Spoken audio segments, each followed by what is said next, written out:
Queridos irmãos, eu quero saudá-los com a graça e a paz do nosso Senhor Jesus Cristo, amém? Eu quero refletir com os irmãos por alguns momentos sobre um tema que eu daria o nome de uma história de amor e ódio.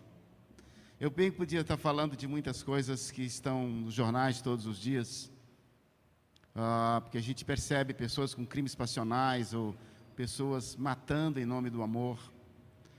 E poderia até fazer referência àquela grande tragédia escrita por William Shakespeare, no século XVI, onde o ódio entre duas famílias, a família Montecchio de um lado, a família Capuleto do outro, e as famílias não se permitiam nenhum tipo de proximidade, acaba culminando na morte de dois adolescentes que, apaixonados, não podiam estar perto uns do outro por conta do ódio entre as famílias. E a gente sabe, a maioria de nós em algum momento da vida já ouviu falar de famílias que se odeiam, de famílias que não se dão, de famílias muitas vezes por problemas políticos em cidades pequenas que até se matam uns aos outros, assim, por anos a fio. E eu destaco a história das duas famílias, três, mas em especial duas, na pequena cidade lá no interior do Pernambuco, onde nasceu Luiz Gonzaga e onde nasceram muitas pessoas conhecidas. Naquela cidade, a família Alencar de um lado e a família Sampaio do outro foi se matando ao longo dos anos. A rixa entre as famílias começa lá na época do Império, mas em especial na década de 40 eles começam a se matar. Um vai aqui, mata um, e eles, tomados pelo ódio, vão lá e revidam e se vingam a morte daquele. E assim, nós vimos na década de 80 muita notícia de mortes. Mais de 40 pessoas morreram diretamente nesse conflito. Mata um de lá, volta um, mata o outro de cá. Tragédias de pessoas que se odeiam. Mas eu quero falar de uma outra tragédia de luta entre descendências e entre famílias que nos afeta. E trago aqui uma história da Bíblia. Embora alguns até digam que a Bíblia é um livro velho, eu uso as palavras de Billy Graham, que diz que a Bíblia é mais atual do que o jornal que vai circular amanhã. O jornal que ainda não foi escrito, ele está mais desatualizado do que a Bíblia, que foi inspirada pelo Espírito de Deus para nos revelar os eternos propósitos do Senhor. Eu estou com a Bíblia aberta para contar uma história de amor e ódio. Livro de Gênesis, capítulo 4. Abra sua Bíblia e mantenha aberta para você me acompanhar nessa reflexão. Uma história de amor e ódio que afeta as nossas vidas, que fala de duas descendências, que de alguma forma têm sementes colocadas dentro de nós, que afetam o nosso comportamento, que afetam a nossa maneira de viver e a maneira de lidar com a nossa fé e a nossa relação com Deus. Gênesis capítulo 4. Os irmãos vão ficar mesmo assentados, porque eu vou ler pedacinhos de cada vez do mesmo texto, e assim será mais confortável para todos nós. E a palavra do Senhor nos diz em Gênesis capítulo 4 exatamente o seguinte: Adão teve relações com Eva, sua mulher, e ela engravidou e deu à luz a Caim. Disse ela: com auxílio do Senhor tive um filho homem, e voltou a dar à luz, dessa vez, a Abel, seu irmão. A gente pode pensar que o grande conflito, ou grande história de ódio, ou de rivalidade começa aí. Mas se eu volto à página, e eu vejo referência daquilo que nós conversamos na última reflexão, que pude fazer aos irmãos, eu penso sobre o fato de que Deus mesmo, quando fala da maldição que recai sobre Eva e sua descendência, ele fala da inimizade entre as duas descendências, da inimizade entre as duas famílias. No capítulo 3, versículo 14, assim diz a palavra do Senhor: então o Senhor Deus declarou à serpente: uma vez que você fez isso, maldita é você entre todos os rebanhos domésticos e entre todos os animais selvagens. sobre o seu ventre você rastejará, e pó comerá todos os dias da sua vida. Porém, inimizade, ou ódio, ou rixa, entre você e a mulher, entre a sua descendência e o descendente dela.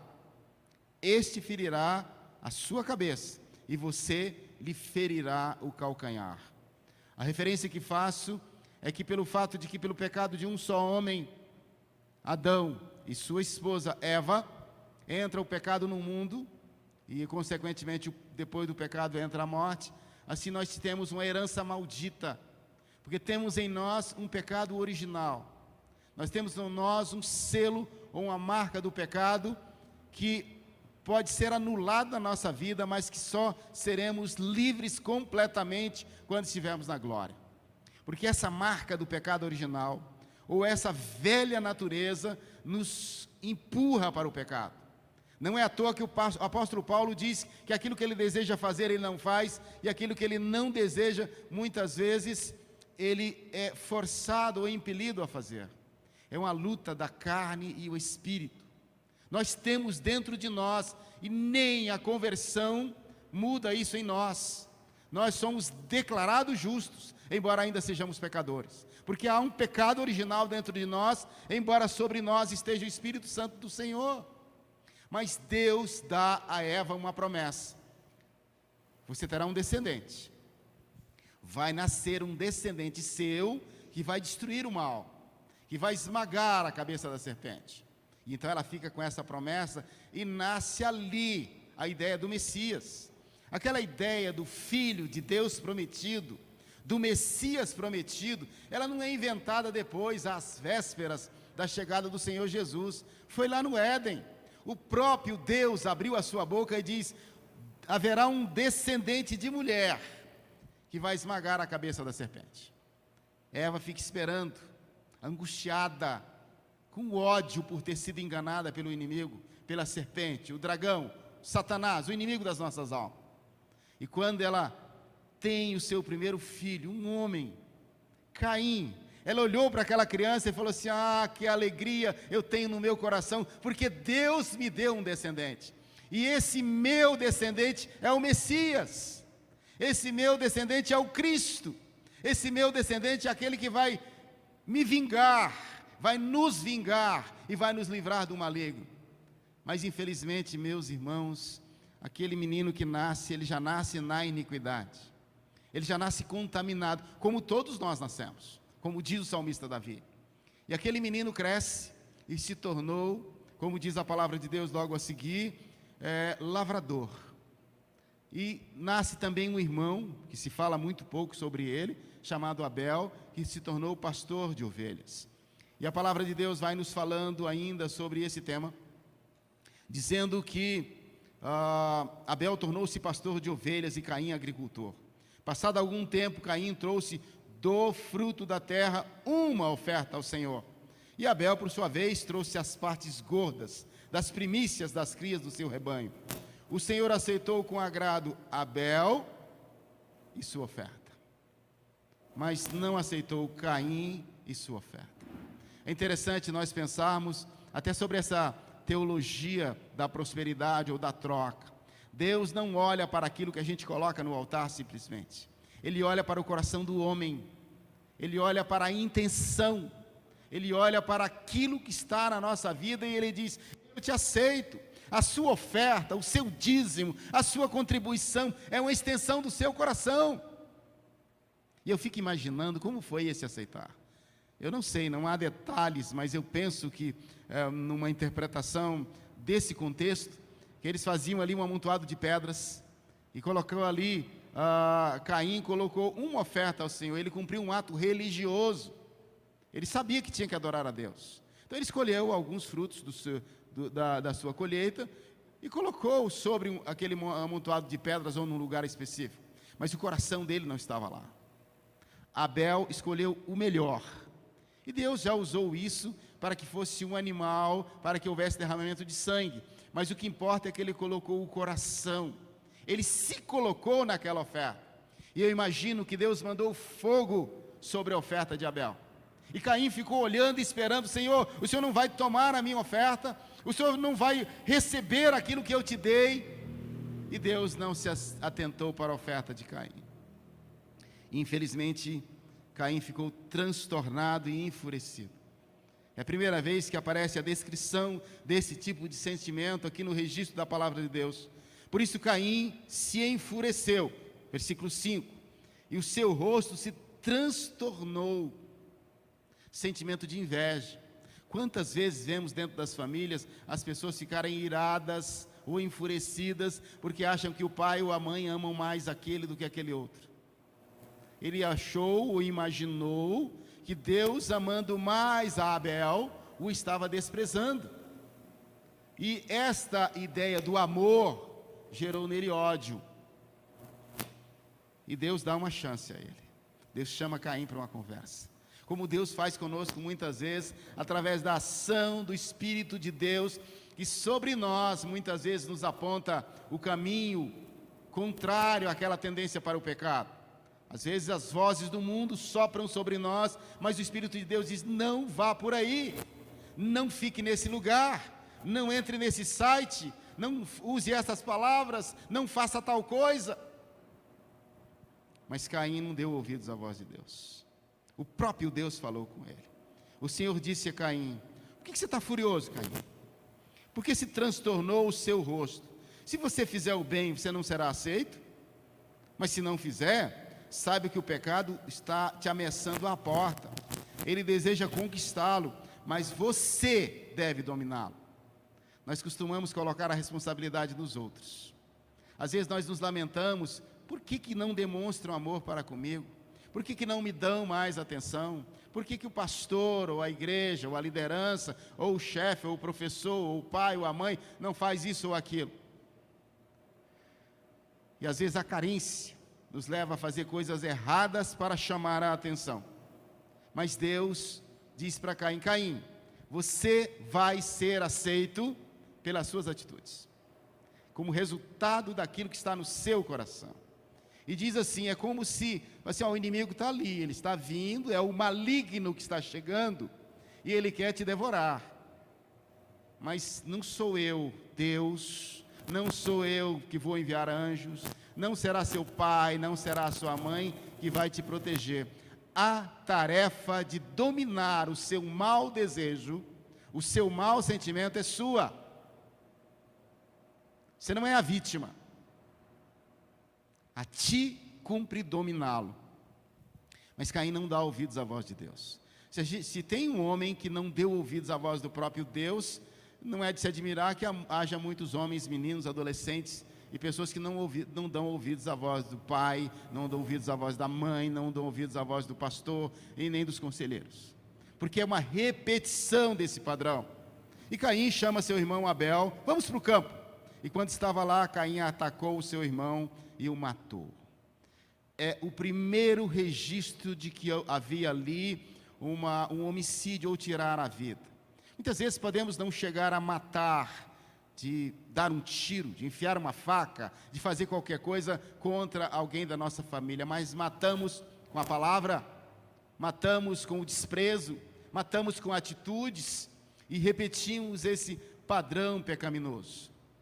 E no momento seguinte, Deus ainda assim poderia virar as costas, poderia destruir imediatamente a Caim, poderia abandoná-lo à sua própria sorte. Deus ainda o chama para uma nova conversa. Mesmo depois que pecamos, mesmo depois que desobedecemos à voz de Deus, assim como ele fez com Adão, assim como ele fez com Eva, ele chama Caim depois do grave, hediondo, terrível ato de matar o seu próprio irmão, e diz: Caim, onde é que está seu irmão? Olha que cara de pau. Ao invés dele se quebrantar, ele poderia ter sido tomado de pavor e dizer: Senhor, eu fiz uma loucura, Senhor, eu não quero esse caminho, eu perdi a minha cabeça. Não que fosse justificativa, mas o arrependimento sempre será o caminho de mudança. Mas não há nenhuma evidência na palavra de Deus que Caim tenha se arrependido. Ele vira-se para Deus e diz: mas peraí, sou eu o guardador do meu irmão? Por que você está perguntando para mim? E Deus diz: a voz do sangue do seu irmão clama da terra até mim. Foi a primeira vez que houve o derramamento de sangue de um homem sobre a terra. E havia uma maldição sobre ele. E ao invés de se arrepender, ele ainda se coloca no papel da vítima. Ele diz: qualquer que me encontrar vai me matar. A maldição que acontece aí, respondeu, disse o Senhor: que é isso que você fez? Escute, da terra o sangue do seu irmão está clamando. Agora amaldiçoado é você pela terra, que abriu a boca para receber da sua mão o sangue do seu irmão. Quando você cultivar a terra, esta não lhe dará mais a sua força. Você será fugitivo e errante pelo mundo. Se você observar os bandidos, os homicidas, os ladrões, os estelionatários, as pessoas dadas ao crime e entregues à sorte de pecado, mesmo que eles tentem trabalhar, isso não vai dar certo. Mesmo que eles tentem mudar de vida pela força deles, isso não vai dar certo. Há uma maldição sobre aqueles que escolhem esse caminho. Há uma maldição. Alguns até fazem uma força, tentam por algum tempo, cumprem uma pena, logo que saem da prisão, voltam a fazer as mesmas coisas. Só há uma possibilidade, que é uma mudança pela transformação do novo nascimento. Só se nascer de novo. E o novo nascimento, a gente vai aprender sobre isso no momento em que vem o Senhor Jesus Cristo. Se não há novo nascimento, ele vai viver fugindo, fugitivo e errante pela terra. E ele se coloca como vítima. Isso, de certa forma, é um pano de fundo para o que a sociedade diz: são vítimas da sociedade. Quando, na verdade, são vítimas das suas escolhas. Mas o próprio Deus diz que ele receberia sobre ele um sinal, e que ninguém haveria de matá-lo, a não ser que fosse por uma outra situação, mas não como consequência direta do pecado. E diz a palavra do Senhor: então Caim afastou-se da presença do Senhor e foi viver na terra de Nod. Observe esse detalhe aqui, que não é por acaso que Deus faz registrar. Afastou-se Caim da presença do Senhor. Poderia ter dito assim: e Caim se aproximou e se dobrou diante de Deus. Caim arrependeu-se do seu pecado. Caim clamou por misericórdia, mas a palavra de Deus não registra isso. Afastou-se Caim da presença do Senhor. Nós sabemos que um abismo chama outro abismo. Nós sabemos que as pessoas às vezes são cada vez mais entregues a toda a sordidez e todo o tipo de problema, cada vez mais vai se afundando no lamaçal do pecado. E vão se afastando da presença do Senhor. E ele habitou numa terra de Nod. Se eu estou me lembrando claramente, isso significa numa terra de ninguém, numa terra, tipo uma terra sem lei. Algumas pessoas críticas dizem: mas espera aí, com quem que Caim se casou? Para onde ele foi? Só tinha Adão, Eva, Caim e Abel. Ele matou Abel, só sobraram os três. Isso não é verdade. A palavra de Deus registra os príncipes, registra os principais nomes, para que pudesse contar uma história. Já haviam muitas pessoas, porque as pessoas viviam muito, e de certa forma a ordem de crescer, multiplicar e encher a terra estava sendo cumprida. Então, isso foi depois da queda, então a população já era grande. Mas Caim muda-se para uma outra cidade e cria a partir dele uma descendência. Se nós observamos ainda no capítulo 4 de Gênesis, há um trecho aqui, a partir do verso 17, que pode receber um título: Descendentes de Caim, porque é uma linhagem, e que não representa simplesmente a descendência de Caim, representa a descendência da serpente, porque é a descendência daqueles que são inimigos de Deus, a descendência daqueles que fazem oposição a Deus.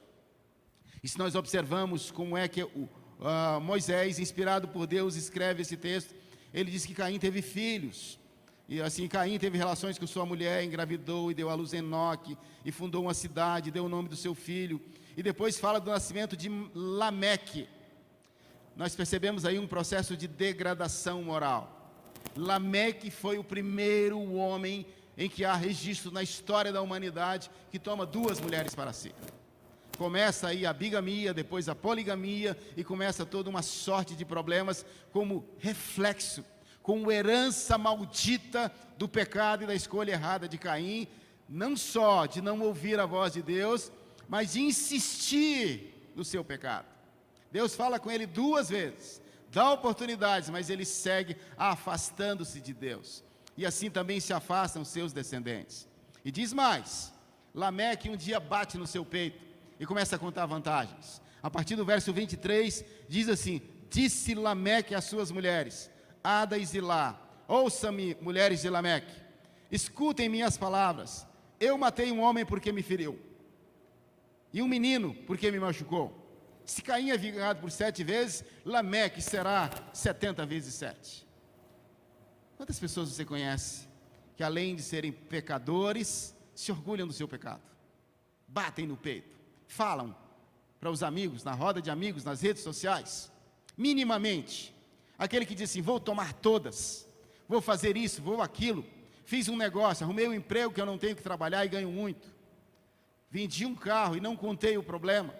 E mesmo nas relações interpessoais, as pessoas falam das suas condutas pecaminosas, promíscuas, e se orgulham disso, se orgulham de não levar desaforo para casa, como Lameque dizia: eu não levei desaforo para casa, eu matei 2, só porque me incomodaram. Esse é um tipo de linhagem, essa é uma tristeza na história da humanidade. Isso representa aquilo que o próprio Deus, com a sua boca, falou de 2 descendências, de 2 linhagens, de 2 famílias, uma família de Deus e uma família do maligno, uma família que segue com o eterno propósito de Deus e uma outra família que segue a voz da serpente. Só que Deus, apesar dessa linhagem maldita de Caim, que está até nos dias atuais, e de alguma forma tem uma semente dentro de nós, Ele cria uma outra semente. Novamente Adão teve relações com sua mulher e ela deu à luz a outro filho, e se chamou Sete, dizendo: Deus me concedeu um filho no lugar de Abel, visto que Caim o matou. Também Sete nasceu um filho, a quem deu o nome de Enos. Observa a qualidade dessa descendência.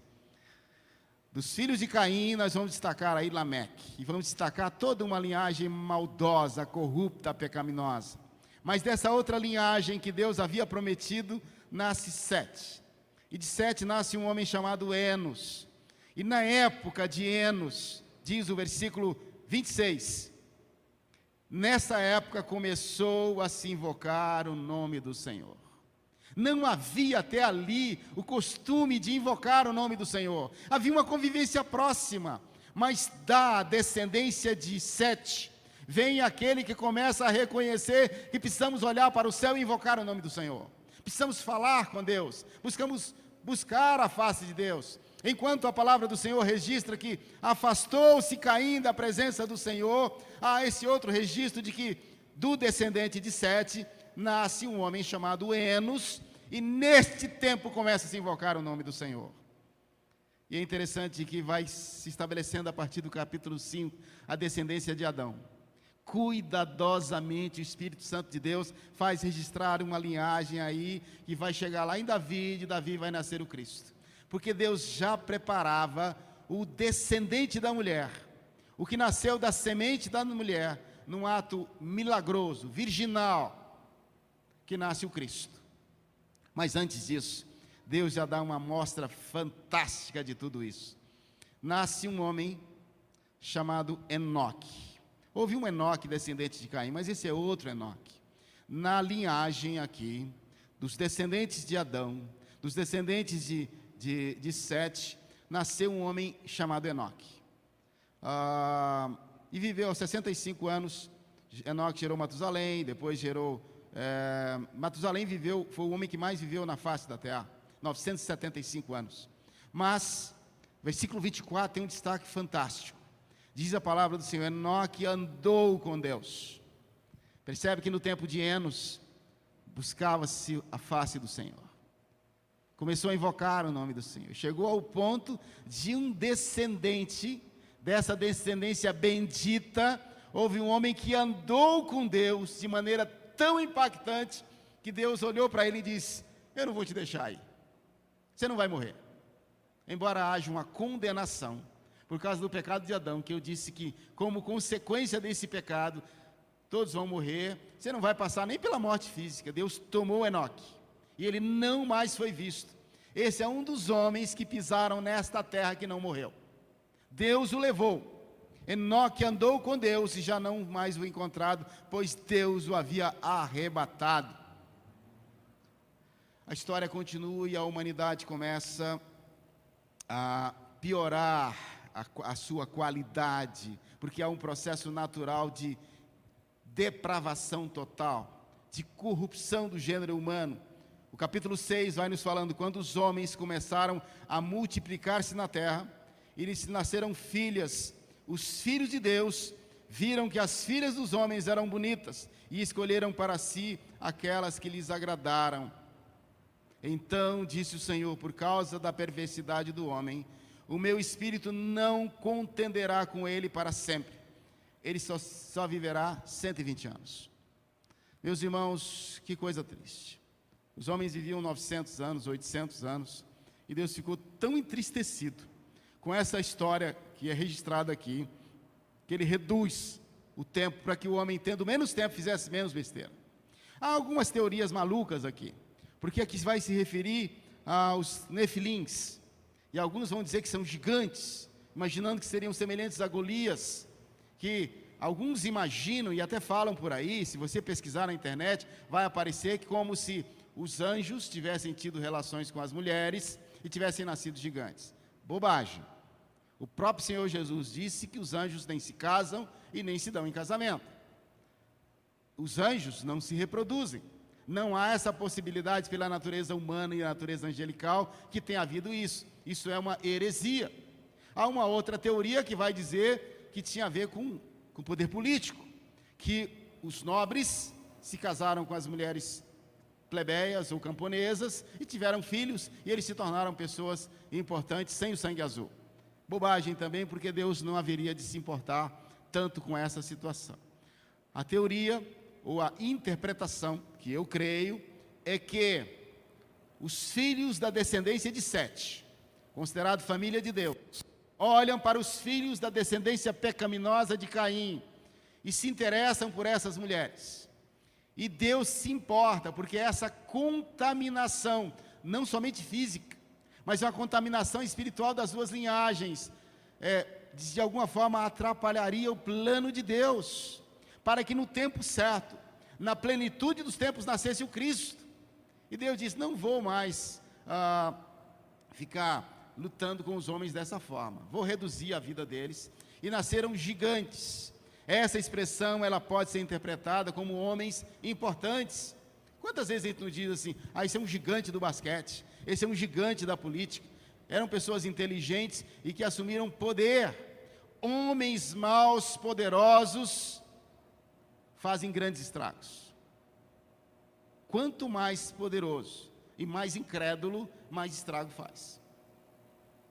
E isso foi a consequência desse tempo. E de alguma forma a gente percebe que isso não é uma história de um livro velho. Isso é uma história que tem consequência para a nossa vida nos nossos dias. Essa velha semente está dentro de nós, a velha natureza, como aquela semente do pecado original, que é escolhido pela descendência de Caim. A nova semente, que é do Espírito de Deus, também está sobre nós, que nos convertemos ao Senhor Jesus Cristo. Todos os dias da nossa vida, nós podemos fazer uma escolha, distinguir o Espírito e dar ouvidos à voz do maligno, ou de dizer não ao maligno e à voz das serpentes, e dar voz e dar ouvidos à voz do Espírito de Deus. Nós podemos olhar para cada pessoa nesse mundo, boas ou más, dentro da nossa visão. Não existe ninguém bom o suficiente para merecer a graça de Deus. Somente aqueles que fazem opção pela linhagem ou pela família de Deus. Porque a palavra nos diz que aqueles que não creem no Senhor são inimigos de Deus. Não precisam ser nossos inimigos, são inimigos de Deus. E nós precisamos falar da palavra do Senhor, compreender a possibilidade da conversão. Caim poderia ter se convertido, o seu filho pode se converter, o seu marido pode se converter, a sua esposa pode se converter. E desta maneira, meus irmãos, cada um de nós, todos os dias, pode fazer a escolha. Da mesma maneira em que houve um tempo em que ali aqueles descendentes da família Alencar ou da família Sampaio se matavam lá no interior do Pernambuco. E na ficção, lá a família Montecchio e a família Capuleto também se matavam. Nós podemos destruir aspectos importantes da nossa vida cristã por conta de não compreendermos essa questão interior. Eu quero encerrar essa nossa reflexão, meus irmãos, relembrando algo que já comentei com os irmãos. Muitos anos atrás, no início do meu ministério, eu tive contato com um livrinho de discipulado chamado Segue-me. E eu tinha uma angústia pessoal de pensar como é que pode alguém, depois de convertido, pecar. Não há uma transformação? A gente fica naquela expectativa de que haja uma transformação absoluta e completa. E eu não conseguia entender determinadas coisas. E o autor do livro, ele colocava duas figuras. Colocava um bichinho pequenininho, feio, esquisito, que ele chamava de velha natureza.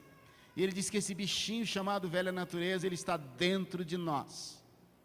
E ele não morre, embora nós tenhamos uma nova natureza, que é o Espírito Santo de Deus habitando em nós.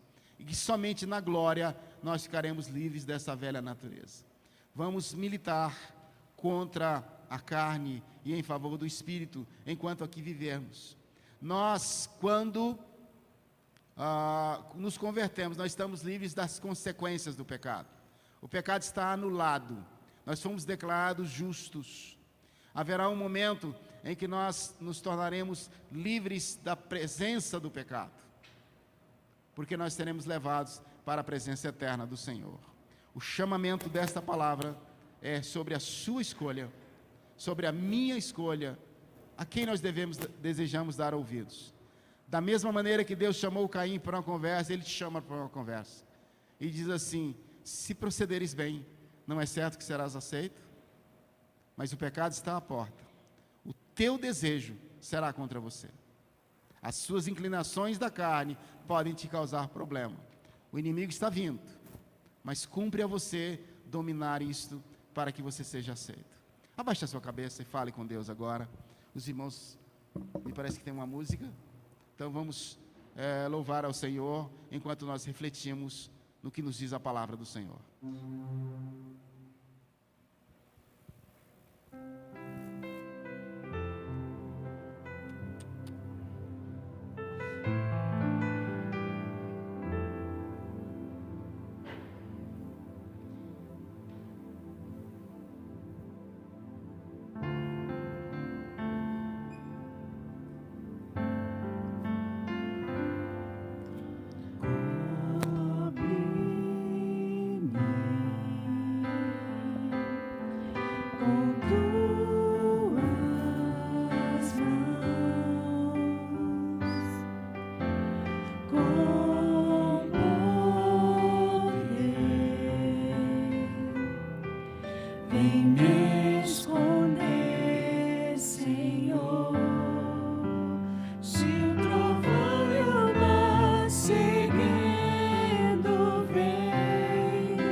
queridos, nós sabemos a que família nós pertencemos.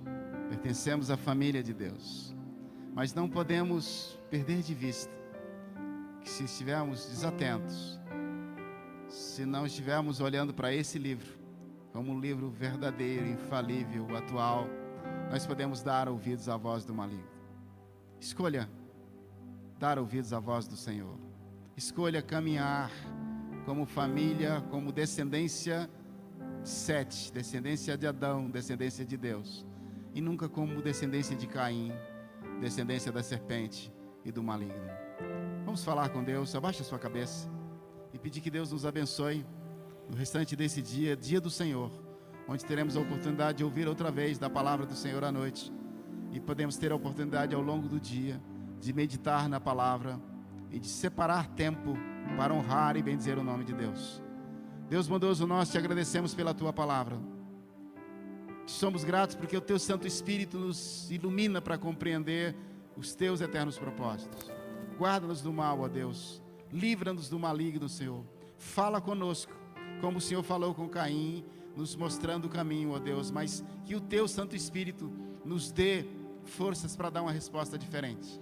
E que possamos todos os dias dizer sim para a tua vontade. Que o amor de Deus, nosso Pai, a graça do nosso Senhor Jesus Cristo, que a comunhão e as consolações do divino e eterno Espírito Santo estejam sobre a Igreja Batista do Jardim das Esmeraldas e sobre todo o povo de Deus espalhado pela face da terra. Deus nos abençoe e um bom domingo a todos.